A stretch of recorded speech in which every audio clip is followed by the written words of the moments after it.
नमस्कार दोस्तों, स्वागत है आपका हमारे YouTube चैनल पर। अभी हम आधुनिक इतिहास के कुछ प्रश्न लेकर उपस्थित हैं आपके बीच, जो विभिन्न परीक्षाओं में आए हुए हैं। Navodaya Vidyalaya, Kendriya Vidyalaya, CTET, UP TET, UPSI, home guard वगैरह परीक्षा के लिए बहुत ही उपयोगी सिद्ध होने वाला है ये। आरआरबी ग्रुप डी का जो इस समय एग्ज़ाम चल रहा है उसके लिए भी बहुत ज़रूरी है ये। तो आइए शुरू करते हैं। पहला प्रश्न है, ईस्ट इंडिया कंपनी के किस गवर्नर जनरल ने हड़प नीति, जिसे डॉक्ट्रिन ऑफ लैप्स का सिद्धांत भी कहते हैं, का प्रतिपादन किया था? तो ये लॉर्ड डलहौजी था। डी ऑप्शन सही है। इसका देखिए एक्सप्लेनेशन क्या है। लॉर्ड डलहौजी ने 1848 से 1856 तक भारत के गवर्नर जनरल के रूप में कार्य किया और हड़प नीति, डॉक्ट्रिन ऑफ लैप्स का प्रतिपादन और व्यापक रूप से कार्यान्वयन किया, जिसके तहत बिना पुरुष उत्तराधिकारी वाली रियासतों को ब्रिटिश शासन में मिला लिया जाता था। इस नीति के कारण सतारा, झांसी, नागपुर और उदयपुर जैसी रियासतों का विलय हुआ, जो 1857 के विद्रोह के प्रमुख कारणों में से एक था। अगला है 19वीं शताब्दी में। अगला प्रश्न, 19वीं सदी में भारत में आरंभ होने वाले सतनामी आंदोलन के संस्थापक प्रणेता कौन थे? तो ये गुरु घासीदास थे। सतनामी, ए वाला सही है। 19वीं सदी में मध्य भारत के छत्तीसगढ़ क्षेत्र में हुए सतनामी आंदोलन के संस्थापक गुरु घासीदास थे, जिनका दलित समुदाय के उत्थान और जाति आधारित भेदभाव का मुकाबला करने के लिए इस आंदोलन की स्थापना की थी। अगला प्रश्न है, औपनिवेशिक भारत के इतिहास में वर्ष 1757 के प्लासी के युद्ध में किसकी पराजय परिवर्तनकारी घटना सिद्ध हुई? तो 1757 में सिराजुद्दौला, डी ऑप्शन सही है। 1757 में प्लासी का युद्ध अंग्रेजों और बंगाल के नवाब सिराजुद्दौला के बीच लड़ा गया था। इस युद्ध में सिराजुद्दौला की पराजय हुई, जिससे ब्रिटिश ईस्ट इंडिया कंपनी का शासन भारत में स्थापित हुआ। यह भारत के औपनिवेशिक इतिहास की परिवर्तनकारी घटना मानी जाती है। अगला प्रश्न है, poverty and un British rule in India नामक पुस्तक, जिसमें अंग्रेजी शासन के कारण अर्थव्यवस्था पर होने वाले कुप्रभाव के कारण अंग्रेजों की आलोचना की गई है, तो उसके लेखक कौन है? तो दादा भाई नौरोजी हैं। दादा भाई नौरोजी, जिनको grand old man of India कहा जाता है। Grand old man of India.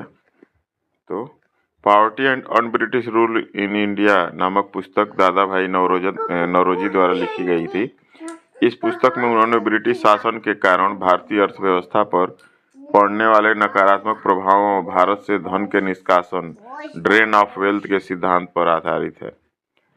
अगला प्रश्न है, निम्नलिखित में से किसने कृष्णा जिले में फॉरवर्ड ब्लॉक की स्थापना की थी? तो कृष्णा जिले में ये पेटा बपैया जो थे, पेटा बपैया ने कृष्णा जिले में फॉरवर्ड ब्लॉक की शाखा की स्थापना की थी। फॉरवर्ड ब्लॉक की स्थापना सुभाष चंद्र बोस ने 1939 में की थी, लेकिन इसकी शाखाएं भारत के विभिन्न हिस्सों में उनके अनुयायियों द्वारा स्थापित की गई, जिसमें से एक पेटा बपैया भी थे।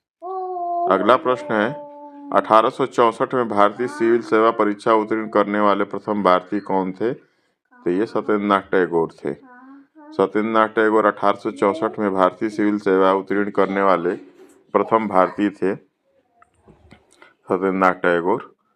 और ये जो हमारे राष्ट्रगान लिखे हैं प्रसिद्ध कवि रविन्द्रनाथ टैगोर के बड़े भाई थे ये सत्येंद्रनाथ टैगोर। अगला है, 1928 में साइमन कमीशन के आगमन के विरुद्ध भारत में व्यापक आंदोलन का मुख्य कारण क्या था?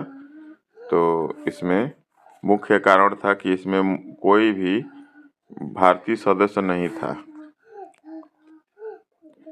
देखिए इसका एक्सप्लेनेशन क्या है, ये वाला सही है। 1928 में साइमन कमीशन के आगमन के विरुद्ध भारत में व्यापक आंदोलन का मुख्य कारण यह था कि इसमें कोई भी भारतीय सदस्य नहीं था। भारतीयों को यह अपमानजनक लगा कि उनके भविष्य का फैसला करने वाले आयोग में उनका कोई भी प्रतिनिधि नहीं था। जिसके कारण इस आयोग को भारतीय संविधान बनाने के लिए अयोग्य माना गया। अगला प्रश्न है, निम्नलिखित में से कौन सा समाचार पत्र बाल गंगाधर तिलक द्वारा अंग्रेजी भाषा में शुरू किया गया? तो मोस्ट इम्पॉर्टेंट है। समाचार पत्र का नाम है मराठा, लेकिन था ये अंग्रेजी भाषा में, अक्सर पूछता रहता है ये, तो आप इसको याद रखेंगे। बाल गंगाधर तिलक द्वारा अंग्रेजी भाषा में शुरू किया गया समाचार पत्र मराठा था। इसके अलावा केसरी समाचार पत्र भी बाल गंगाधर तिलक द्वारा प्रकाशित मराठी भाषा का समाचार पत्र था। इसका उद्देश्य ब्रिटिश नीतियों की आलोचना करना और भारतीय स्वतंत्रता के लिए जनमत तैयार करना था। अगला प्रश्न है, निम्नलिखित में से कौन सा युद्ध ब्रिटिश ईस्ट इंडिया कंपनी के लिए एक निर्णायक विजय साबित हुआ, जिससे उसने शुरुआती दौर में भारत की एक बड़े भूभाग पर नियंत्रण कर लिया? तो प्लासी का युद्ध। प्लासी का युद्ध 1757 में पश्चिम बंगाल के प्लासी नामक स्थान पर भागीरथी नदी के पूर्वी तट पर लड़ा गया। रॉबर्ट क्लाइव के नेतृत्व में ब्रिटिश ईस्ट इंडिया कंपनी के सैनिकों ने बंगाल के अंतिम स्वतंत्र नवाब सिराजुद्दौला और उनके फ्रांसीसी सहयोगियों की सेना के खिलाफ मोर्चा संभाला।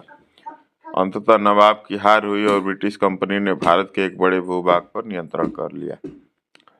अगला है, वर्ष 1911 में ब्रिटिश राजा किंग जॉर्ज V के भारत में स्वागत के लिए निम्नलिखित में से किसका निर्माण किया गया था?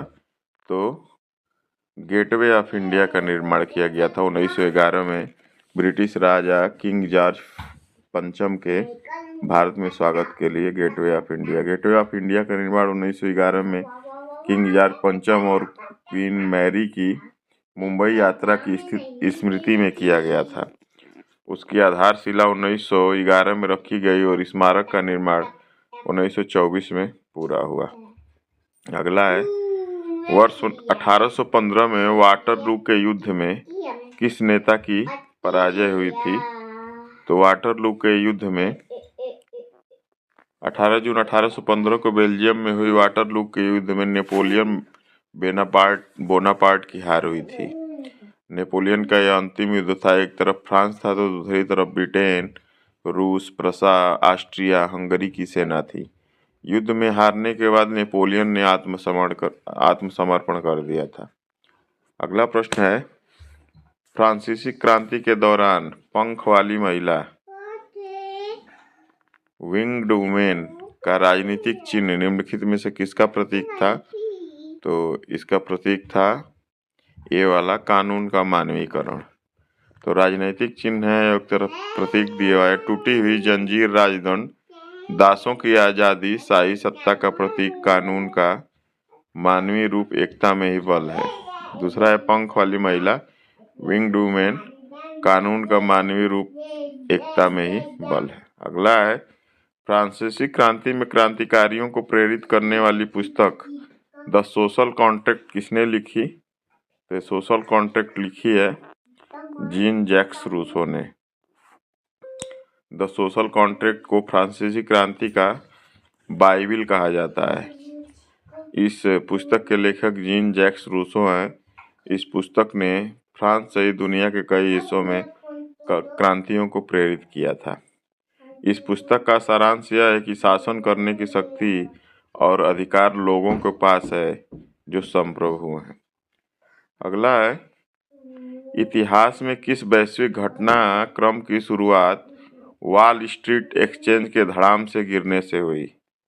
तो आर्थिक महामंदी, द ग्रेट इकोनॉमी डिप्रेसिएशन होता है ये। क्योंकि विश्व अर्थव्यवस्थाएं अंतर्राष्ट्रीय व्यापार के माध्यम से जुड़ी हुई थी, वॉल स्ट्रीट क्रैश के परिणाम स्वरूप आर्थिक महामंदी, द ग्रेट इकोनॉमिक डिप्रेशन हुई। टीपू सुल्तान किस वर्ष मैसूर के शासक बने थे? तो 1782 ईस्वी में। हैदर अली अंग्रेजों के मध्य 1781 में हुए पोर्टनोवा के युद्ध में हैदर अली की मृत्यु हो जाने के पश्चात मैसूर के शासक टीपू सुल्तान वर्ष 1782 में शासक बने। चतुर्थ आंग्ल मैसूर युद्ध 1799 में मैसूर शासक टीपू सुल्तान और अंग्रेज सेनानायक वेलेस्ली के मध्य हुआ था, जिसमें टीपू सुल्तान की मृत्यु हो गई। इस युद्ध के पश्चात वेलेस्ली ने कहा कि अब पूरब का साम्राज्य हमारे कदमों में है। अगला है, पहला आंग्ल मैसूर युद्ध किसके किसके बीच में लड़ा गया था? कि प्रथम आंग्ल मैसूर युद्ध 1767 से 69 के बीच हैदर अली और अंग्रेजों के बीच लड़ा गया था। ये वाला सही है। अगला है, किस प्रसिद्ध रूप से मैसूर का बाग कहा जाता है? तो टीपू सुल्तान को।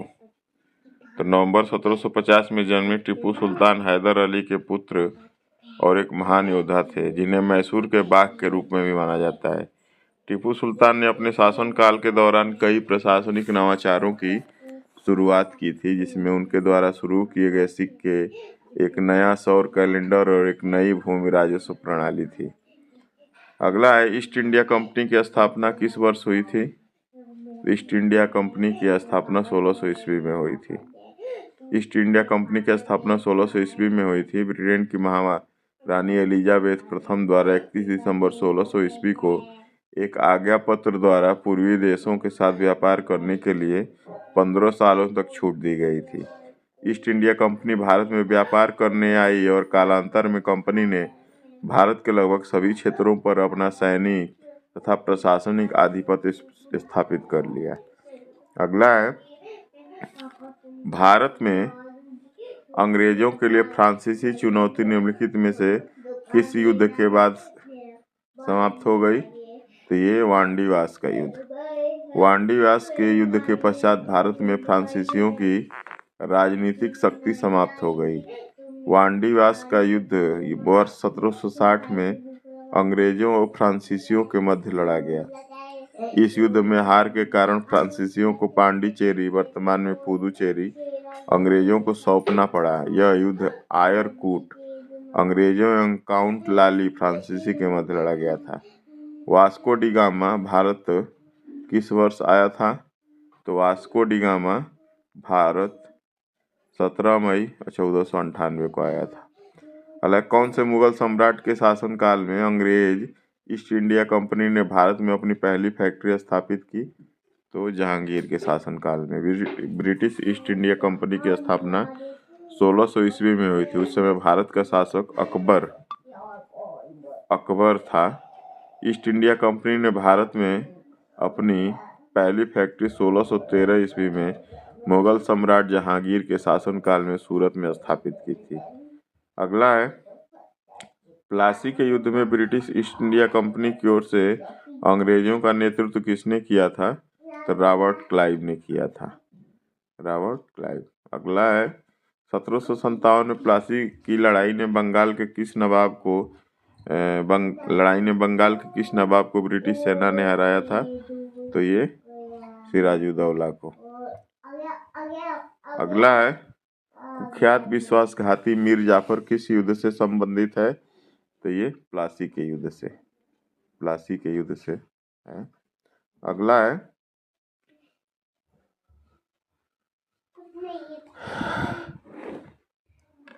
ये जो मीर जाफर था वो सिराजुद्दौला का सेनापति था।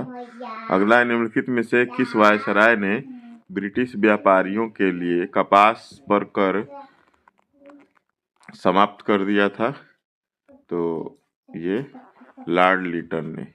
लॉर्ड लिटन 1876 से 1880 ईस्वी के कार्यकाल में कुछ महत्वपूर्ण कार्य हुए हैं, जैसे वर्नाकुलर प्रेस एक्ट 1878 में, आर्म्स एक्ट 1878 में, भयंकर अकाल की उपेक्षा की और दरबार का आयोजन किया, जिसमें महारानी विक्टोरिया को भारत की साम्राज्ञी घोषित किया गया। ब्रिटिश व्यापारियों के लिए आयातित कपास पर कर समाप्त कर दिया गया। सिविल सेवा परीक्षा देने के लिए अधिकतम आयु 21 से घटाकर 19 कर दी गई। अगला है, 15वीं शताब्दी के दौरान सभी विदेशी कंपनियां एक जैसी चीज़ों को खरीदने में रुचि रखती थी, जैसे कि भारत में तैयार किया जाने वाला उत्कृष्ट गुणवत्ता वाला क्या? तो कपास और रेशम, जिसका यूरोप में बड़ा बाजार था। इसके अलावा काली मिर्च, लौंग, इलायची और दालचीनी का भी बहुत मांग था। तो इसका एक्सप्लेनेशन देख लीजिए। 15वीं शताब्दी के दौरान सभी यूरोपीय कंपनियां एक जैसी वस्तु खरीदने में रुचि ज़्यादा रखती थीं, क्योंकि वस्तुएं भारत में सस्ती और अच्छी गुणवत्ता वाली होती थीं। इन वस्तुओं को ले जाकर यूरोपीय कंपनियां अधिक मुनाफा कमाती थी तथा यहाँ से प्राप्त कच्चे माल को एक नया उत्पाद बनाकर भारत जैसे बड़े बाजार में बेचती थी, जिससे उनको अधिक लाभ प्राप्त होता था। यह वस्तुएं थी कपास, रेशम, काली मिर्च, लौंग, इलायची और दालचीनी इत्यादि। अगला है, निम्नलिखित में से किसे अंग्रेजों के विरुद्ध हुए 1857 के क्रांति में किसने हिस्सा नहीं लिया था? तो टीपू सुल्तान ने नहीं ली थी। 1857 की क्रांति की शुरुआत 10 मई 1857 ईस्वी को मेरठ से हुई। इस क्रांति में कई भारतीय क्रांतिकारी शामिल हुए। नाना साहब और तात्या टोपे ने कानपुर से 5 जून 1857 ईस्वी को इस क्रांति में भागीदारी लिया। रानी लक्ष्मीबाई झांसी से इस विद्रोह में सम्मिलित हुई, जबकि लियाकत अली इलाहाबाद से सम्मिलित हुए। टीपू सुल्तान चतुर्थ आंग्ल मैसूर युद्ध 1799 ईस्वी में पराजित हुए और इनकी मृत्यु हो गई थी। अगला है, 1857 में स्वतंत्रता संग्राम के दौरान ब्रिटिश सरकार ने दृढ़ीकृत दिल्ली शहर को जब्त कर लिया। सितंबर 1857 में उन्होंने शहर के एक दरवाजे को जला दिया और दिल्ली में प्रवेश किया। वह दरवाजा कौन सा था? तो देखिए, वो दरवाजा था कश्मीरी दरवाजा, कश्मीरी गेट जिसको कहते हैं। कश्मीरी दरवाजा दिल्ली में स्थित है। इसका मुख्य उत्तर दिशा कश्मीर की तरफ होने के कारण इसे कश्मीरी दरवाजा कहा गया। इसका निर्माण रॉबर्ट स्मिथ द्वारा वर्ष 1835 में किया गया था। अंग्रेजों द्वारा इसे 1857 ईस्वी में जला दिया गया था। अगला, निम्नलिखित में से किस वर्ग ने 1857 के सिपाही विद्रोह में भाग नहीं लिया था? तो ये साहूकार और जमींदार जो थे उन्होंने भाग नहीं लिया था। अगला है, दिल्ली के नज़दीक किस ऐतिहासिक साइट पर 8 जून 1857 को भारतीय सिपाहियों को हार मिली थी? तो ये बदली की सराय। दिल्ली के नज़दीक बदली की सराय नामक ऐतिहासिक स्थान पर जहां 8 जून 1857 ईस्वी को भारतीय सिपाहियों को हार मिली थी। अगला प्रश्न है, 1893 में स्वामी विवेकानंद ने विश्व धर्म संसद में अपना प्रसिद्ध भाषण किस शहर में दिया था? तो दिल्ली धर्म संसद में अपना प्रसिद्ध भाषण किस शहर में? तो शिकागो शहर में। शिकागो शहर में स्वामी विवेकानंद ने 11 सितंबर 1893 ईस्वी को अमेरिका के शिकागो में आयोजित विश्व धर्म सम्मेलन में भाग लिया था। यहाँ उन्होंने सभी धर्मों के एकता के विषय में कहा था। वर्ष 1896 में इन्होंने न्यूयॉर्क में वेदांत सोसाइटी की स्थापना भारतीय धर्म एवं दर्शन के प्रचार के लिए की। वर्ष 1897 ईस्वी में स्वामी विवेकानंद ने रामकृष्ण मिशन की स्थापना की थी। करें निम्नलिखित का मिलान करिए। तो इसमें कुछ समाज की स्थापना दिया है और समाज के संस्थापक दिया है, उसका हमको मैचिंग करना है। तो देखिए, इसमें राजा राम मोहन राय ने ब्रह्म समाज की स्थापना की थी। महादेव गोविंद रानाडे ने 1867 में प्रार्थना समाज की स्थापना की थी। दयानंद सरस्वती ने आर्य समाज की स्थापना की थी और स्वामी विवेकानंद जी ने रामकृष्ण मिशन की स्थापना की थी। नील विद्रोह एक कृषक आंदोलन बंगाल भारत में कब शुरू हुआ? तो 1859 में शुरू हुआ। अपने मुनाफे को बढ़ाने के लिए यूरोपीय बागान मालिकों ने किसानों को खाद्य फसलों के बजाय नील की खेती करने के लिए बाध्य किया। परिणाम स्वरूप वर्ष 1859 में बंगाल के किसानों द्वारा नील बागान के मालिकों के विरुद्ध एक विद्रोह किया गया, जिसे नील विद्रोह के नाम से जाना जाता है। बंगाली लेखक और नाटककार दीनबंधु मित्रा ने अपने नाटक नील दर्पण में नील की खेती करने वाले किसानों के प्रति होने वाले व्यवहार का वर्णन किया है। चित्तरंजन दास सुभाष चंद्र बोस के क्या थे? तो राजनीतिक यानी उपदेशक गुरु थे। सुभाष चंद्र बोस का जन्म 23 जनवरी 1897 ईस्वी को उड़ीसा के कटक शहर में हुआ था। ये एक उग्र राष्ट्रवादी थे। बोस विवेकानंद की शिक्षाओं से अत्यधिक प्रभावित थे और उन्हें अपना आध्यात्मिक गुरु मानते थे, जबकि चित्तरंजन दास उनके राजनीतिक गुरु थे। बोस ने वर्ष 1938 में हरिपुरा तथा वर्ष 1939 त्रिपुरी के भारतीय राष्ट्रीय कांग्रेस के अधिवेशन की अध्यक्षता की थी। अगला है, पिट्स का भारत अधिनियम किस वर्ष में पारित हुआ? तो ये 1784 में। पिट्स इंडिया एक्ट सन 1784 में पारित किया गया था। इसका नाम ब्रिटिश प्रधानमंत्री विलियम पिट के नाम पर रखा गया। यह कंपनी के वाणिज्यिक और राजनीतिक कार्यों के बीच अंतर करता था।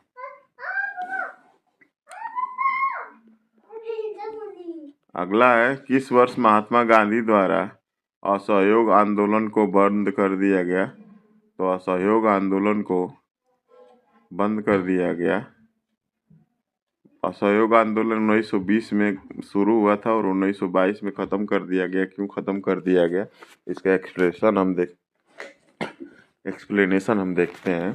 तो गांधी जी ने असहयोग आंदोलन 1 अगस्त 1920 को आरंभ किया। इस आंदोलन में मुस्लिम नेताओं ने भी उनका साथ दिया। असहयोग आंदोलन चलाने के लिए तिलक स्वराज फंड की स्थापना की गई तथा 6 माह में इसमें 1 करोड़ एकत्रित हो गए। 4 फरवरी 1922 ईस्वी में हुए चौरी चौरा कांड के पश्चात गांधी जी ने 12 फरवरी 1922 को बारदोली में कांग्रेस समिति की बैठक बुलाकर इस आंदोलन को स्थगित कर दिया। तो 1922 में डी वाला सही है। अगर 1857 में भारतीय राष्ट्रीय कांग्रेस के अध्यक्ष कौन थे? तो 1887 में भारतीय राष्ट्रीय कांग्रेस के अध्यक्ष बदरुद्दीन तैयब जी थे। सी वाला सही है।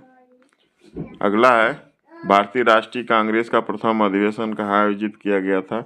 ये मोस्ट इम्पॉर्टेंट है। तो ये बम्बई। भारतीय राष्ट्रीय कांग्रेस की स्थापना और उसका प्रथम अधिवेशन 72 प्रतिनिधियों की उपस्थिति के साथ 28 दिसंबर 1885 को बम्बई के गोकुलदास तेजपाल संस्कृत महाविद्यालय में आयोजित हुआ था। इसके संस्थापक महासचिव जनरल सेक्रेटरी ए.ओ. ह्यूम थे। अगला है, सुभाष चंद्र बोस निम्नलिखित में से किस सत्र में भारतीय राष्ट्रीय कांग्रेस के अध्यक्ष के रूप में चुने गए? तो ये त्रिपुरी सत्र में। कांग्रेस का त्रिपुरी जबलपुर मध्य प्रदेश अधिवेशन 1939 ईस्वी में संपन्न हुआ। कांग्रेस के त्रिपुरी अधिवेशन में नेताजी सुभाष चंद्र बोस को अध्यक्ष चुना गया था। उन्होंने महात्मा गांधी के प्रतिनिधि पट्टाभी सीतारामैया को 203 वोटों से हराकर दूसरी बार कांग्रेस का अध्यक्ष पद हासिल किया। पहली बार सुभाष चंद्र बोस कांग्रेस के हरिपुरा अधिवेशन 1938 ईस्वी में अध्यक्ष बने थे। 1939 ईस्वी में इन्होंने फॉरवर्ड ब्लॉक नामक संस्था का सृजन किया था। खुदाई खिदमतगार संगठन के संस्थापक कौन थे? तो खुदाई खिदमतगार संस्थापक खान अब्दुल गफ्फार खान थे। अगला है, खान अब्दुल गफ्फार खान ने वर्ष 1929 में खुदाई खिदमतगार सर्वेंट ऑफ गॉड आंदोलन की शुरुआत की थी। यह आंदोलन गांधी जी के अहिंसात्मक आंदोलन से प्रेरित था। अगला, सविनय अवज्ञा आंदोलन किस वर्ष शुरू किया गया? तो ये शुरू किया गया 1930 में। महात्मा गांधी द्वारा लॉर्ड इरविन के समक्ष 11 सूत्री मांगों की पूर्ति के लिए लिखे गए पत्र पर कोई जवाब न देने पर 4 फरवरी 1930 को साबरमती में सविनय अवज्ञा आंदोलन करने की घोषणा की गई। गांधी जी ने उस आंदोलन के दौरान अहिंसात्मक ढंग से सरकार के प्रति असहयोग का रवैया अपनाया था। भारतीय राष्ट्रीय कांग्रेस की अध्यक्ष बनने वाली प्रथम भारतीय महिला कौन थी? तो सरोजिनी नायडू। भारतीय राष्ट्रीय कांग्रेस की अध्यक्ष बनने वाली प्रथम भारतीय महिला सरोजिनी नायडू थी। यह भारतीय राष्ट्रीय कांग्रेस का 40वां अधिवेशन था जो 26 से 28 दिसंबर 1925 ईस्वी में कानपुर में हुआ। इस अधिवेशन में हिंदी को राष्ट्रभाषा के रूप में इस्तेमाल किया गया। इस अधिवेशन में कांग्रेस के एक प्रमुख नेता हसरत मोहानी ने पहली बार पूर्ण स्वराज का प्रस्ताव रखा परंतु पारित न हो सका। भारतीय राष्ट्रीय कांग्रेस की अध्यक्ष बनने वाली प्रथम महिला एनी बेसेंट थी जो 1917 ईस्वी में कलकत्ता अधिवेशन की अध्यक्ष थी। तो यदि पहली महिला पूछेगा तो ये एनी बेसेंट होंगी, लेकिन प्रथम भारतीय महिला पूछेगा तो सरोजिनी नायडू होगी। अगला है, स्वदेशी आंदोलन औपचारिक रूप से कहाँ से शुरू हुआ था? तो ये कलकत्ता से शुरू हुआ था। 7 अगस्त 1905 ईस्वी को कलकत्ता के टाउन हॉल में एक विशाल बैठक आयोजित की गई, जिसमें स्वदेशी आंदोलन की औपचारिक घोषणा की गई।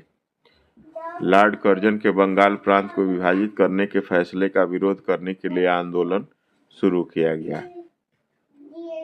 हालांकि यह आंदोलन मुख्य रूप से बंगाल तक सीमित था, लेकिन भारत के कुछ अलग अलग हिस्सों में भी इसका प्रसार देखा गया। भारत में ब्रिटिश शासन के दौरान ब्रिटिश संसद सदस्य बनने वाले प्रथम भारतीय कौन थे? तो दादा भाई नौरोजी थे। ऑप्शन नंबर सी सही है। जुलाई 1892 में दादा भाई नौरोजी लिबरल पार्टी की ओर से ब्रिटिश संसद के लिए चुने जाने वाले पहले भारतीय थे। वह हाउस ऑफ कॉमन्स के सदस्य बनने वाले पहले भारतीय थे। दादा भाई नौरोजी को grand old man of India के नाम से जाना जाता है। इन्होंने लंदन में लंदन इंडियन सोसाइटी और ईस्ट इंडिया एसोसिएशन की स्थापना की थी। उस ब्रिटिश प्रधानमंत्री का नाम बताइए जिसने वर्ष 1932 ईस्वी में भारत के स्वतंत्रता आंदोलन के दौरान सांप्रदायिक पंचायत की घोषणा की थी। तो ये जेम्स रैमजे मैकडोनाल्ड थे। ब्रिटिश प्रधानमंत्री रैमजे मैकडोनाल्ड ने 16 अगस्त 1932 ईस्वी को ब्रिटिश विभिन्न संप्रदायों के प्रतिनिधित्व के विषय पर एक पंचायत जारी किया, जिसे सांप्रदायिक कम्युनल पंचायत कहा गया। इसके तहत प्रत्येक अल्पसंख्यक समुदाय के लिए विधानमंडलों में कुछ सीटें सुरक्षित रखी गई, जिनके सदस्यों का चुनाव पृथक निर्वाचक मंडल द्वारा किया जाना था। मुस्लिम, सिख व ईसाई के साथ ही इस नए पंचायत में दलित वर्ग को भी अल्पसंख्यक मानकर हिंदुओं से अलग कर दिया गया। निम्नलिखित स्वतंत्रता सेनानियों में से कौन भारत के ग्रैंड ओल्ड मैन के रूप में जाना जाता है? तो दादा भाई नौरोजी को। अगला है, वर्ष 1930 में भारत की स्वतंत्रता संग्राम के दौरान चटगांव शस्त्रागार पर आक्रमण करने वाले नेता कौन थे? तो ये सूर्यसेन थे। ये वाला सही है। सूर्यसेन ने अन्य क्रांतिकारियों के साथ मिलकर भारतीय सेना की वर्दी पहनकर पुलिस शस्त्रागार पर 18 अप्रैल 1930 ईस्वी में हमला कर दिया। यही घटना चटगांव आर्मरी रोड के नाम से मशहूर हुई। 16 फरवरी 1933 ईस्वी में सूर्यसेन को गिरफ्तार कर लिया गया तथा 12 जनवरी 1934 ईस्वी को फांसी दे दी गई। सूर्यसेन को मास्टर दा के नाम से भी जाना जाता था। तो इस तरह से हमारे बहुत सारे प्रश्न जो आधुनिक इतिहास के थे वो ख़त्म हुए। आई होप आप लोगों को पसंद आया होगा। वीडियो को पूरा देखिएगा। चैनल पे नए हैं तो चैनल को सब्सक्राइब करिएगा और इसी तरह आप तैयारी करते रहिए। जय हिंद, जय भारत।